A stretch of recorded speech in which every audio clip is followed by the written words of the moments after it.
Hello, my name is Stuart Knights and I'm part of Enactus, a community of students, academic and business leaders committed to using entrepreneurial action to transform lives and shape a better world. Today, we'll be taking you through how to create a project and what it means to take your first steps towards making an impact. Any project will go through a number of stages, some of which you can plan for, whilst others come as a bit of a surprise. But here are some you might want to know the names of for when you start your own venture.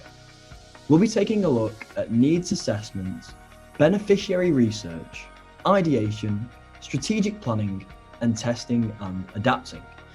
Let's get straight into it. So what is it you want to create? How do you begin this story? What matters most to you? These are a few of the questions we answer when we start our needs assessment. This being the process of locating a problem that you believe you can solve. If you're struggling, you may want to check out the UN's Sustainable Development Goals for some inspiration. Or listen to one of our project leaders, Madeline, talk about her experiences. Purific comes from two needs assessments, a social one and an ecological one. The social one comes to my brother, which 3 years ago got a teeth infection which led him to stay in the hospital for more than a month, which led me think that all children should have classes on how to brush their teeth and the importance of it. And the second one, the ecological one, comes from Manchester Canal, which is so close to our university, being the most polluted by microplastics in the world, and most of these microplastics come from toothpaste tubes. Due to these two needs assessments, we're creating Purific. We're creating a plastic-free toothpaste and aim at having dentists going around all the schools near Lancaster and teach students how to brush their teeth with a plastic-free product. So you've just figured out a cause that you're passionate about. That is great. Now it's time to get talking. Beneficiary research is where we spend some time talking to those who have the problem about the problem. Make sure not to ask them about how much they love your potential solution though. It's a bit too early for that. For now, focus on asking them about the problem and what it means to them to have that problem, and most importantly, what they think would solve that problem. Holly, another one of our project leaders, will tell you a bit more about this customer discovery journey. Hi, I'm Holly and I'm the project leader of Girls Get Diagnosed. Our project aims to help autistic girls through the diagnosis process, through support and education. So the project existed for a few years before, but it didn't have a specific direction. It was more focused on general autism understanding and awareness. But from working with autistic girls at Lancaster University campus, a lot of them told us how they only got diagnosed in the past few years after a very grueling and confusing diagnosis process. Therefore, we decided to help these girls through offering support, advice, and educating teachers and employers. What a journey so far. You found a problem, spoken with people about what would solve that problem, and here you are, ready to get cracking with some ideation. This is where you'll take some time to have your first go at creating a solution to the problem. Now, of course, this is all based on what you heard from your customers, and you should try and create something quick and easy to make sure that you can get feedback as quickly as possible. Zoe will now give you a real life insight into what ideation might look like for a given project. Hi, I was the project leader for IDIDA and I'm going to talk to you about prototypes.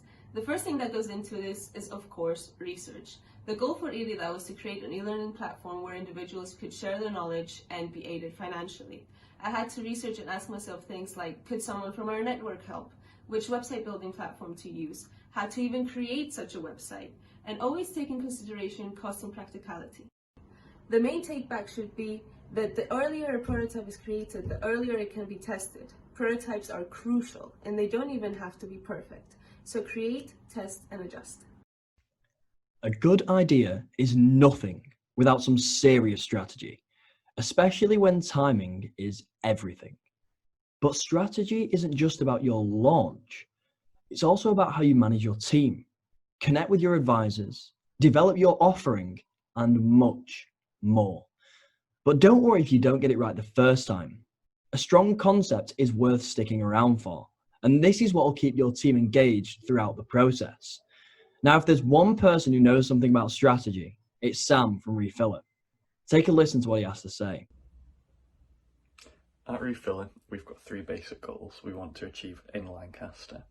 They're reducing the climate impact of food, reducing the amount of food waste, and reducing food poverty. We're working with students and lower socioeconomic youths, 18 to 25 years old, in Lancaster.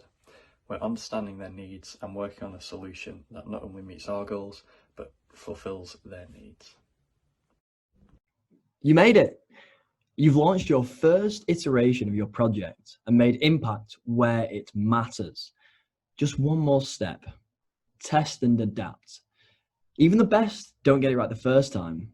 In fact, the best purposely don't get it right the first time, but they do adapt powerfully and quickly. And this is the final and most crucial step of entrepreneurship.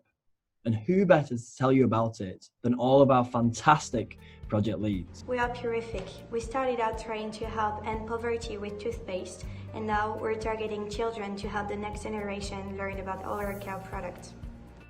We are Girls Get Diagnosed. The project started off centred around general autism awareness and understanding, but we've now transitioned to have a focus on helping autistic girls get diagnosed. We are Edida. We used to be a way for self-employed individuals to contact companies. Now we are an e-learning platform aiming to tackle long-term unemployment. At Refill It, we started off by just looking at how we can help students, but now we're looking at the wider community too.